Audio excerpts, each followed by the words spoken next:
may not have heard. My parents were immigrants. They came legally. And like all the immigrants that come to this country, they loved America because they witnessed the American dream, which is a straightforward proposition. You come here, you work your heart out, you serve America, you become an American. You do it the right way. Do I have it right?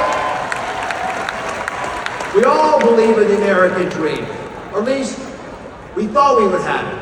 And then we've been seeing some things of late that make us a little worried about the status of the American dream. And for me, the wake-up call happened during COVID. Now, you know what happens when you mix politics and medicine? You get politics. There's no medicine left. We saw government overreach into issues we never thought, especially the federal government, would get involved in. We saw ideas crushed. We saw science weaponized.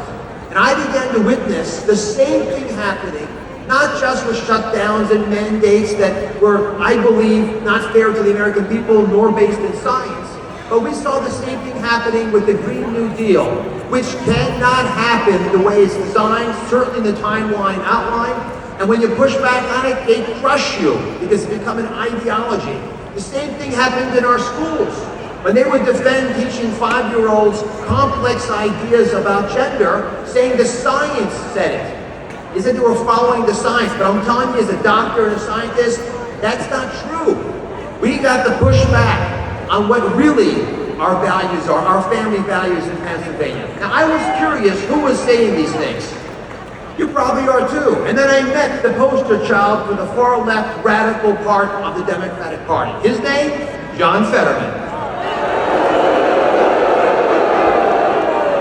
Now, I have challenged Mr. Fetterman to a debate.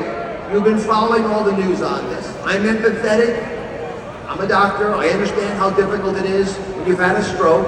I've asked him to work with us to find out some way for him to answer questions.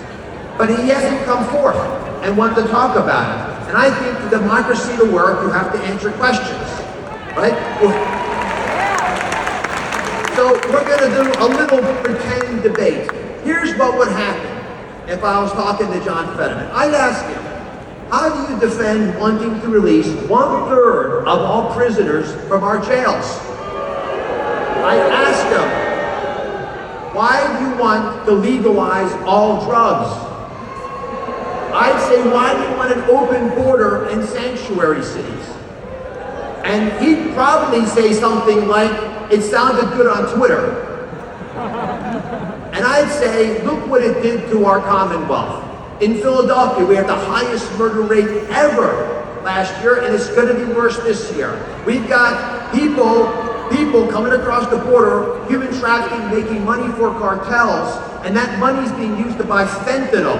A man back here, when I was taking pictures earlier, told me this week he buried his 23-year-old nephew. Did I get it right, sir? Well, that's tragic, and it's happening 100,000 times a year, all brought about by these weak policies. So I want to stop the lawlessness. I got the endorsement of the Fraternal Order of Police because I know that and believe we can have safe city streets. I know, without any question in my mind, we can have a secure border and allow legal immigration of people who work hard here and serve this great nation. And let me leave you with one idea. I played football in college. The last words I would hear before I went on the field, the last words we all hear are home of the brave.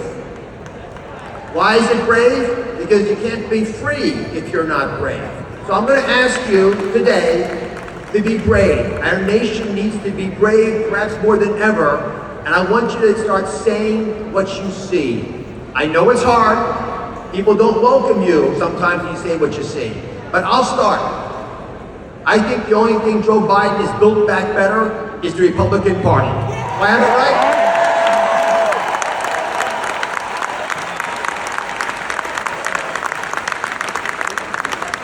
So your homework assignment, my request of you is to go to droz.com, see what I talk about all over this Commonwealth. I've done 180 visits in the last two months. I want you to be comfortable with who I am. Share it with 10 of your friends. Do that for the other candidates who are up here. We're going to win big in November, and we're going to do it because of all of you. God bless you, Pennsylvania.